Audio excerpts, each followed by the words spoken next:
My dictionary, trial and ट्राइब्यूलेशन मतलब कि suffering, परेशान होना। बाउट का मतलब होता है पीरियड।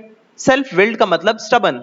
सेल्फ विल्ड उन लोगों को बोलते हैं जो किसी और की एडवाइस को नहीं समझ पाते, जो अपने आप में मगन रहते हैं। स्कॉर्चिंग बोलते हैं बर्निंग को। बिस्टी मतलब वाटर कैरियर या फिर वाटर कैरियर, जो पानी को ले जाने वाली चीज होती है। I still remember how I would have my lunch with a family living in a neighboring tent. But at night, my father and I would eat together. कह रहे हैं कि मुझे नहीं पता कि आमतौर पे कुकिंग कौन करता था, पर मुझे ये याद है कि मैं अपने बराबर वाली टेंट की जो फैमिली है वहां पर जाके खाना खाता था आमतौर पे, पर रात के टाइम मैं और मेरे पिता साथ ही खाना खाते थे। I don't really remember who did the cooking, but father made the breakfast himself and then laying the table with cornflakes or grape nuts and eggs, poached or fried. Poached का मतलब होता है boiled egg, है ना? Fried का egg तो आपको पता ही है। सुबह का नाश्ता उसके फादर ही बनाते थे और वो भी उनके साथ बैठ के खाना खाता था। The gramophone kept me company in my father's absence. एक ग्रामोफोन था घर के अंदर जो कि मेरे को कंपनी देता था जब भी मेरे पिता नहीं रहते थे घर पे। ग्रामोफोन कहते हैं, पुराने जमाने में एक टेप रिकॉर्डर को ही कहा करते थे ग्रामोफोन। नहीं होता, आपने सुना होगा कभी, पुराने जमाने के जो गाना सुनने वाला डिवाइस होता है उसको बोलते हैं टेप रिकॉर्डर। वैसे तो वो टेप प्लेयर होता है, पर उसे टेप रिकॉर्डर कह दिया जाता है। तो उसी तरह का उससे भी पुराने जमाने का एक डिवाइस हुआ करता था ग्रामोफोन। उसके ऊपर एक डिस्क लगाते थे जिसके ऊपर गाने या फिर कोई भी ऑडियो फाइल चलती थी और वो सुन सकते थे आराम से। एक बड़ा सा स्पीकर होता था। He had kept all the records he had collected in Jamnagar and he kept buying new ones frequently, quite frequently. कह रहा है कि उसके पिता को शौक था नए नए गानों को इकट्ठा करने का, है ना, और उसी को ग्रामोफोन पे सुनते रहते थे। After a few months in the tent house and then in a brick hutment, after a few months in the tent house and then in a brick hutment, which was even hotter, my father was permitted to rent rooms of his own on Atul Grove Road, a tree lined lane not so far from Connaught Place, which was then the hub and business center of New Delhi. कह रहे कि आखिरकार जब एक last time हटमेंट मतलब झोपड़पट्टी में जो कि ब्रिक की बनी हुई थी वहां कुछ रहने के बाद कुछ महीने वहां पे बहुत ज्यादा गर्मी हुआ करती थी, आखिरकार उसके पिता ने एक रेंट पे एक जगह ले ही लिया अतुल ग्रोव रोड पे, जो कि कनॉट प्लेस के पास थी एक जगह। कनॉट प्लेस बिजनेस सेंटर कहलाता है न्यू दिल्ली का। Keeping me with him had been quite unofficial. His superiors were always wanting to know why my mother wasn't around to look after me.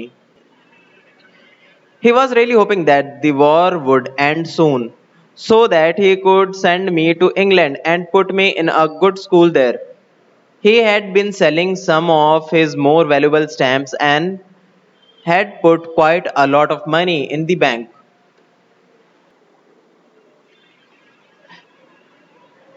इस बच्चे का फादर के साथ रहना जो है थोड़ा सा अनऑफिशियल था, मतलब ऐसा कोई डॉक्यूमेंटेशन नहीं हुई हुई थी इसकी इनके फादर के ऑफिस में।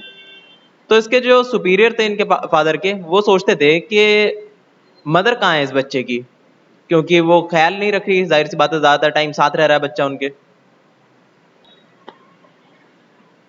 बच्चे के पिता ये बात काफी अच्छे से उम्मीद लगा रहे थे कि वॉर जल्दी खत्म हो जाएगी और उसके बाद जो है इंग्लैंड भेज देंगे वो बच्चे को।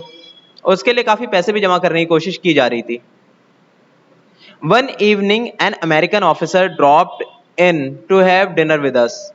एक दिन जो एक अमेरिकन ऑफिसर आया हमारे साथ डिनर करने के लिए। After dinner they sat down to go through some of my father stamp albums. उसके बाद उन्होंने कुछ स्टैम्प एल्बम्स देखे फादर के जो है उसके।